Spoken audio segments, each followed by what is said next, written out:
स्मृति ईरानी अपनी सहेली के पति को भगा लाई थी, उस पे मामले पे क्या कहोगे आप? और मणिपुर में 3 नग्न महिलाओं का नग्न गैंग रेप कराया, स्मृति ईरानी तब कहाँ थी? फ्लाइंग किस से तो जो है फ्लाइंग किस वाले का तो सजा देनी चाहिए। रावण ने तो सिर्फ किडनैप किया था, उसका जो है बुलडोजर भी चला, उसको मार भी दिया और हर साल उसका पुतला जला रहे हैं। लेकिन ये जो घटनाएं हो रही हैं, जो गैंग रेप हो रहे हैं, निर्भया कांड, मनीषा बाल्मीकि कांड और जो है ना आपकी बिल्किस बानो कांड और जो है मणिपुर कांड, इसके अपराधियों को जिंदा नहीं जलाना देना चाहिए जब किडनैप की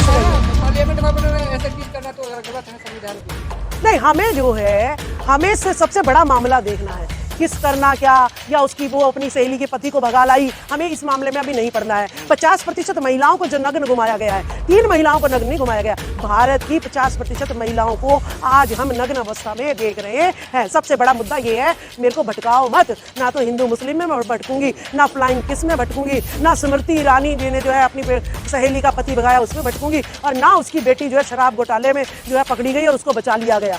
हमें तो अपनी इज्जत ही इज्जत नजर नहीं आ रही है।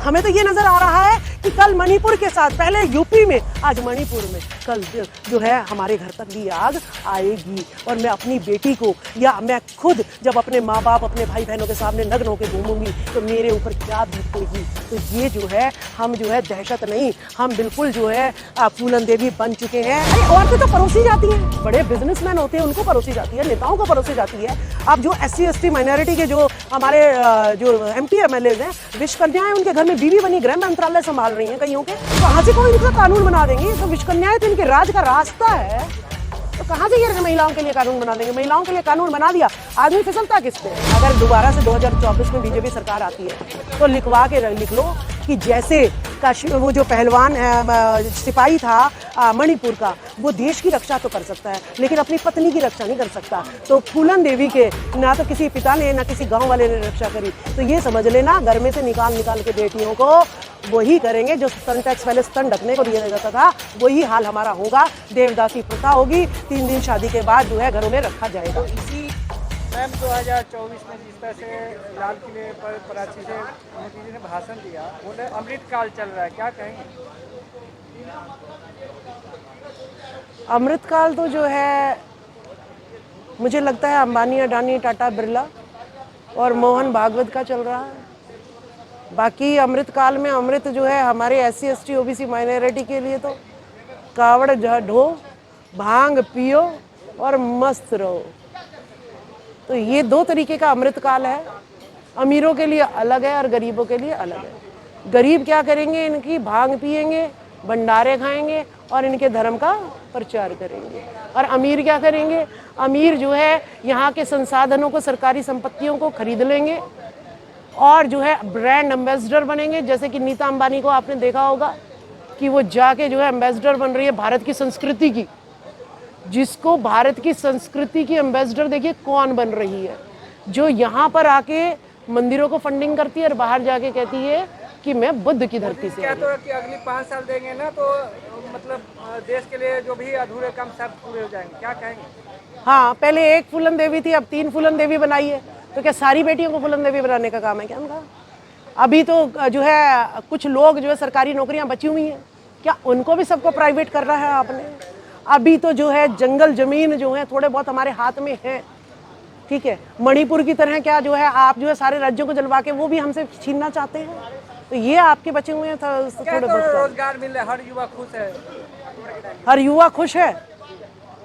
तो आप बताइए ना, मेरे को 10 युवा खड़े होंगे, उनमें से पूछना कि किसके पास नौकरी है, तब मैं बताऊंगी कि वो खुश है या नहीं है। कितने लोग सुसाइड कर रहे हैं, कितनी महिलाएं जो है दैहिक शोषण के लिए। आप वैशाल्य बताओ ना, यहाँ पे GB रोड पे, दिल्ली जो राजधानी है देश की, अगर हमें वो रोजगार मिलता तो आप दिल्ली की सड़कों पे जाइए रात के अंधेरे में, ठीक है, महिलाएं किस तरीके से देह व्यापार करने को मजबूर हैं। दिन में जाइए, भिखारी किस तरीके से जो है बढ़ते चले जा रहे हैं। देश की राजधानी की बात कर रही हूँ। 140 करोड़ आबादी को परिजन बोला है मोदी जी ने।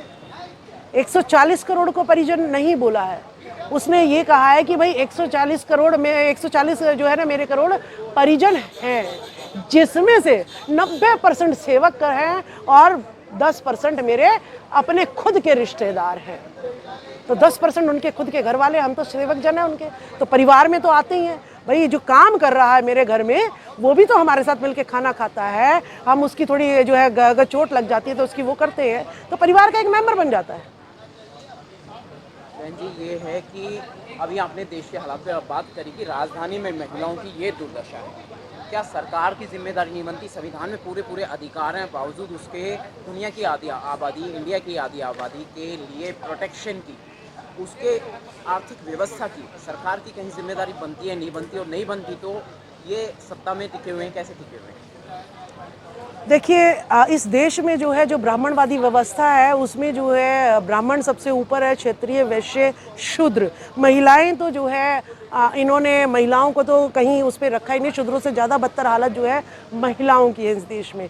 और अगर मैं आपको बताऊं, मनुवादी लोग अगर महिलाओं का संरक्षण देने लग गए तो देवदासी प्रथा तो यही चला रहे।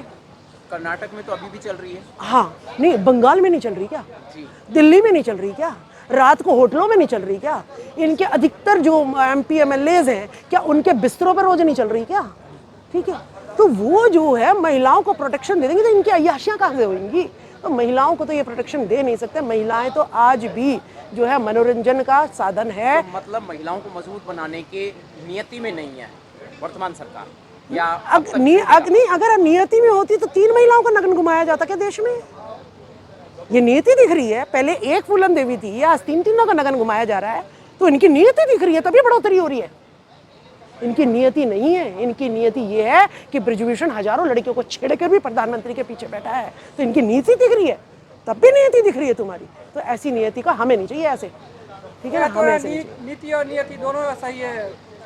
हमें नीति जंतर मंतर पर पहलवानों के धरने पर दिख गई थी, तब भी मैंने बाइट दी थी। मैंने कहा बिल्कुल भी ब्रिजभूषण को कुछ नहीं होने वाला है, क्योंकि ब्रिजभूषण को कुछ होना यानी बीजेपी के चीथड़े खुलना, तो बीजेपी डगमगा जाएगी, सत्ता हिल जाएगी। तो ब्रिजभूषण को कुछ नहीं में डटे रहने के लिए वुमेन्स को मतलब नेग्लेक्ट करते रहेंगे, इग्नोर करते रहेंगे, उस पर जो भी क्राइम। अरे औरतें तो परोसी जाती हैं, बड़े बिजनेसमैन होते हैं उनको परोसी जाती है, नेताओं को परोसी जाती है। अब जो SC ST माइनॉरिटी के जो हमारे जो MP MLAs हैं, विश्वकन्याएं उनके घर में बीवी बनी, गृह मंत्रालय संभाल रही हैं कईयों के। तो इसके जरिए तो वैद्यनाथ मौर्य की हत्या हुई थी, ये राज ही इसके जरिए आया है। तो कहाँ से कोई इनका कानून बना देंगे? तो विश्वकन्याएं तो इनके राज का रास्ता है, तो कहाँ से ये महिलाओं के लिए कानून बना देंगे? महिलाओं के लिए कानून बना दिया, आदमी फिसलता किस पे? या तो शराब से। की राजनीति नहीं चलने वाला, तुष्टिकरण वंशवाद की राजनीति नहीं चलने वाला भारत। जितनी जिस चीज की ये बात कहते हैं, गायें बचाओ बचाने की ये बात करते हैं, और गायें उतना ही कूड़ा खारी होती है। तो इनको तो जो हक अधिकार के लिए कोई ना कोई आदमी तो चाहिए ही। महिलाओं की प्रोटेक्शन के लिए इतना फंडिंग आती है तो वो इनके खाते में चली जाती है। SC ST माइनॉरिटी के लिए जो फंडिंग आती है फिर ये खाते में चली जाती है। जिनके नाम पर योजनाएं बनती हैं उन्हीं की ऐसी तैसी ये करते हैं। आने वाले समय में भी हमें कोई सुरक्षा संरक्षण महिलाओं के लिए मिलेगा या नहीं मिलेगा? हम बच्चियों की भी बात कर रहा हूँ मैं, बच्चियां भी नहीं मिलेगा। अगर देखिए मनुवादियों की सरकार नहीं, देखिए मनवादियों की अगर सरकार रही तो आपकी अगर दोबारा से 2024 में बीजेपी सरकार आती है तो लिखवा के लिख लो कि जैसे वो जो पहलवान सिपाही था मणिपुर का, वो देश की रक्षा तो कर सकता है लेकिन अपनी पत्नी की रक्षा नहीं कर सकता। तो फूलन देवी के ना तो किसी पिता ने ना किसी गांव वाले ने रक्षा करी, तो ये समझ लेना घर में से निकाल के बेटियों को वही करेंगे जो स्तन टैक्स पहले स्तन ढकने को दिया जाता था, वही हाल हमारा होगा। देवदासी प्रथा होगी, 3 दिन शादी के बाद जो है घरों में रखा जाएगा। तो इसी जा रहे हैं कि देखो एक फूलन देवी थी अब 3 बन गई हैं, अब बचा लो इनको। संविधान को पढ़ो, संविधान की प्रस्तावना को पढ़ाओ हर जगह, हर घर में बताओ कि हिंदू मुस्लिम का दंगा नहीं है। प्रधानमंत्री कभी भी जो है मुसलमान नहीं बना। अगर तुम्हें असली डर है तो मनुवाद से डर है, मनुस्मृति से डर है, स्वर्णवादियों से, पूंजीवादियों से डर है। SC ST OBC माइनॉरिटीज की यूनिटी होनी चाहिए आने वाले टाइम में, हालात देखते हुए, जैसे अभी आपने कहा। बिल्कुल बन रहे हैं, हर जगह बन रहे हैं। पहले जो है SC जो है OBC के यहाँ नहीं जाता था, इतनी खाई ब्राह्मणवाद ने पैदा कर दी थी।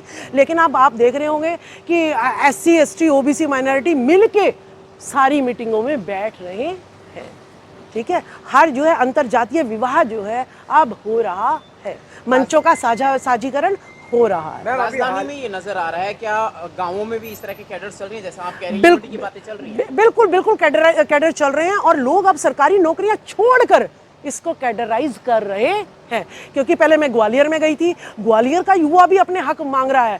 अच्छा, मैं गवर्नर कहाँ हूँ, 52% ओबीसी है, गवर्नर कहाँ है? SC ST जो है 22.5% है, इसके 22.5% गवर्नर कहाँ है? हमारे प्राइवेट ठेके कहाँ हैं? हमारे जो है एजुकेशन इंस्टीट्यूट हमारे क्यों नहीं बन रहे हैं? और जो है हमारी जो है ना जंगल जमीन पर जो है पूंजीवादियों का कब्जा क्यों हो रहा है? हमसे जो है हमारी सरकार जो है छीन लेती है जमीन ने और इनको दे देती है। सब समझ रहा है अभी। मैम, मोदी जी कह रहे हैं 2047 तक जो विकसित राष्ट्र बन जाएगा। बनेगा, क्यों नहीं बनेगा? अब जो है अम्बेडकरवादी, अब जो है बुद्धिस्ट जो है बुद्धवादी, अशोक मौर्य वंशी, ये सारे जाग गए हैं अब।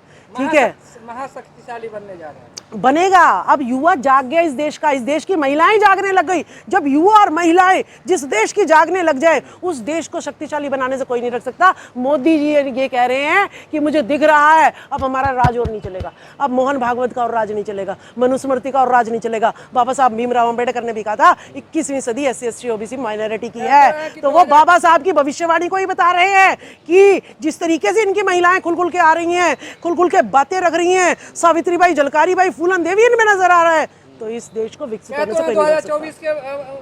2024 में 140 करोड़ जनता उनके साथ है। 140 करोड़ जनता देखिए, ये उनका डर बता रहा है। डर देखिए, आपने देखा होगा जिसकी 10 साल तक सत्ता रही हो उसे अलायंस करना पड़ रहा है, उसको अलायंस करना पड़ रहा है। यानी तुमने कुछ किया नहीं तो अलायंस करना पड़ रहा है उसको, और इसीलिए उन्हें कहना पड़ रहा है मैं आ रहा हूँ, मैं आ रहा हूँ, मैं आ रहा हूँ। किसी को जो वो आ रहा हो तो उसे कहने की जरूरत नहीं पड़ती, वो खुद ही आ जाता है। उसका डर है कि भाई हम जा रहे हैं। लाल किले से कह रहे हैं ना, मैं तो परिवारवाद और भ्रष्टाचार के खिलाफ हूँ। अच्छा, तो फिर अमित शाह का बेटा जो है हिंदू मुसलमान के मुद्दे में बैकवर्ड को मरवा रहे तुम। अमित शाह का जो बेटा है उसको तुमने क्रिकेट उसमें जो है अध्यक्ष बना दिया। तुमने जो है, हमने लड़ाई में नहीं देखा उधर में, नूह में बात में, हमें मणिपुर में नहीं देखा उसमें। स्मृति ईरानी जो है वो पहले शिक्षा मंत्री बना दी जाती है। जब शिक्षा पे सवाल उठाया जाता है तो ये स्वर्णवाद नहीं नजर आ रहा आपको? और कौन सा वंशवाद चलाओगे तुम?